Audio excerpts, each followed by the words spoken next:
All right. So the first question we have here it has to do with buying power. So this person was asking, why does my dashboard show enough buying power to open a position on the trader's post side, but the trade still gets rejected for insufficient funds on the broker side?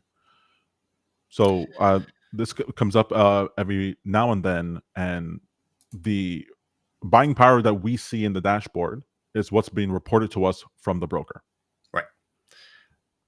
So the buying power isn't necessarily like, this is why we label it as cash in many instances. I don't actually think we label it buying power. I could be wrong about that, but it's not actually your buying power, because we're most likely talking about a margin requirement situation here where, for example, if I have a fairly small futures account, let's say I've got $2,000 in the account and I already have an open position in NQ, for example, I have very little available margin at that point, and I'm likely going to bump into a margin requirement issue, even if I try to take a smaller contract, because the amount of available margin I have left in my account is too small.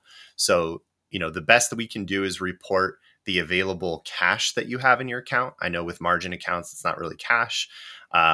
But what we're reporting is basically the available cash there. If the size of your position exceeds that available cash and you don't have enough margin, then you're likely going to get a rejected trade at that point for insufficient funds, because we don't actually track your margin or your margin requirements in your account. We are only able to report basically just the cash position in the account. Excellent. So I just want to bring that up because there are limitations sometimes to APIs, and as much as we might want it to display exactly what you're talking about, we can only display what's being sent back to us.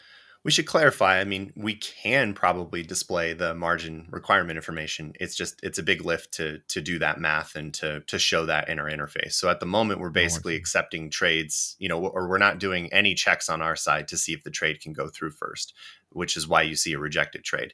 We're allowing the broker to decide what your margin requirements are. I understand. Okay, makes sense.